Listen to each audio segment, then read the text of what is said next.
Olá, o tema de hoje é imigração. Todos sabemos que ao longo da história o Brasil recebeu levas e levas de imigrantes.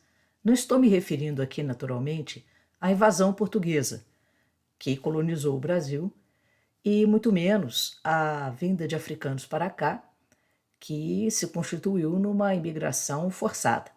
Aqui me refiro ao conceito clássico de imigração, daquelas pessoas que deixam seu país de origem para buscar no país vizinho melhores condições de vida.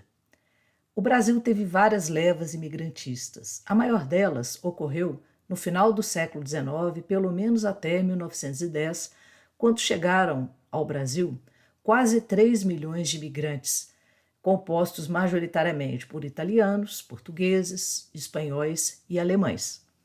Posteriormente, nós tivemos a vinda de imigrantes não europeus, mais com o avanço da década de 30, como sírios, libaneses e japoneses. Depois nós passamos um período com poucos imigrantes, sendo que na década de 1980, que foi uma década considerada uma década perdida pelas intensas crises econômicas pelas quais o país passava, nós deixamos de ser um país receptor de imigrantes para ser um país exportador de imigrantes.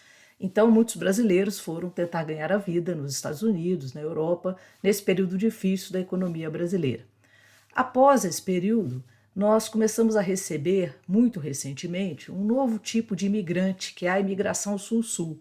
São aqueles imigrantes que vêm da África, da América Latina, da América Central, muitas vezes na condição de refugiados, como os congoleses, os senegaleses e os próprios venezuelanos, como aqueles que vêm aqui buscar melhores condições de vida, como os bolivianos. Estima-se que no total o Brasil tenha recebido cerca de 6 milhões de imigrantes ao longo de sua história. Nós temos na história uma série de mitos acerca dos imigrantes. Pelo menos 4 mitos eu gostaria de destacar aqui. O primeiro mito é que o imigrante veio exclusivamente para substituir a mão de obra escrava. Ora, após a abolição, havia necessidade de novos braços, sobretudo para as nossas regiões cafeicultoras.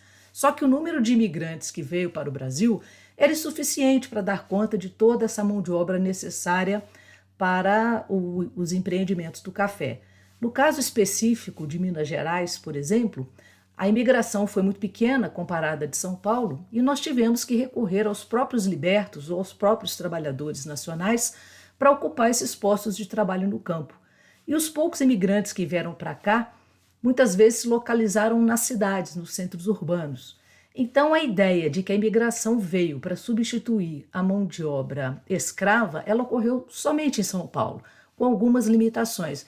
No restante do Brasil, ou não se usava mais a mão de obra escrava, ou os próprios libertos foram incorporados no mercado de trabalho. O segundo mito, que é muito comum, é a ideia de que todo imigrante que veio para o Brasil é anarquista. E a gente sabe que muitas lideranças imigrantes trouxeram o anarquismo para o Brasil, lideranças sindicais. Mas isso não ocorreu de forma generalizada, porque o movimento sindical também não era generalizado no Brasil. Naturalmente, ele ocorreu nas cidades, nos centros urbanos em que havia fábricas, manufaturas e indústrias.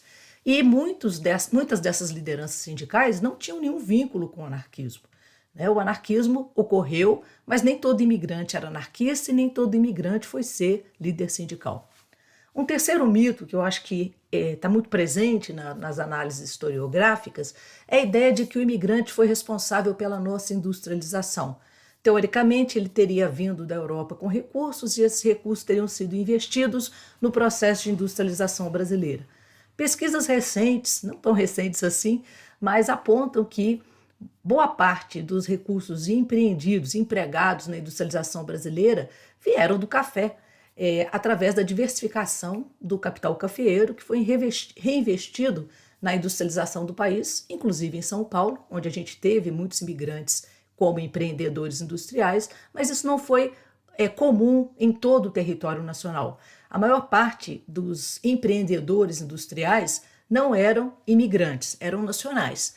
E boa parte dos imigrantes vieram pobres, sem recursos e às vezes até sem qualificação, e não tinham como investir no processo de industrialização brasileira.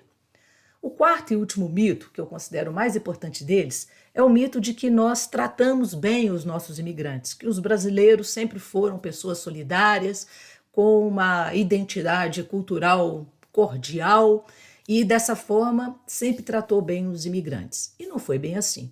Se a gente analisar ao longo da história, na Primeira República, havia leis que permitiam a expulsão sumária de imigrantes, que teriam que abandonar o país de uma hora para outra, sem os seus familiares, sem os recursos eventualmente acumulados aqui.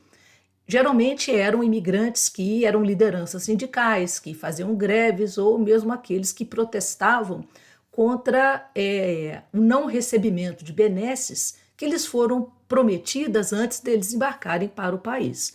Então houve uma série de expulsões. No decorrer da Primeira República, inclusive, foi proposta uma solução que seria a vinda de imigrantes chineses para ocupar uma mão de obra que nós ainda necessitávamos muito.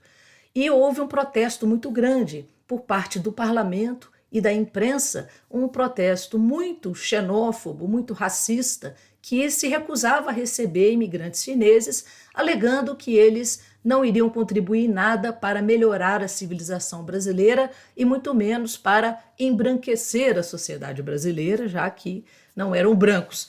Então, eles foram sumariamente recusados.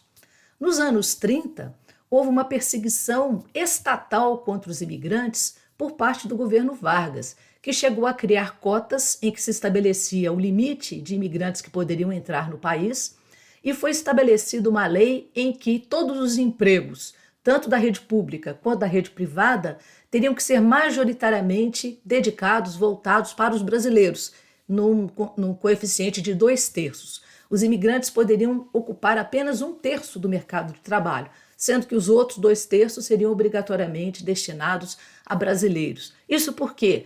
Porque temia-se que o imigrante, quando viesse, de alguma forma fragilizasse a construção de uma identidade nacional brasileira, na medida em que ele vinha com a sua própria cultura e muitas vezes resistia a compartilhar a cultura brasileira, se isolava e não estabelecia outras redes de sociabilidade com os brasileiros, e isso, segundo a avaliação do varguismo na época, isso colocaria em risco a formação de uma nacionalidade brasileira, de uma identidade nacional brasileira.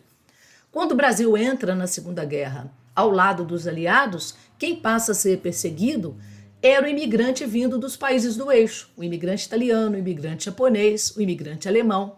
E eles passam a ser perseguidos, inclusive pela população, que começa a os atacar e usar de violência contra eles.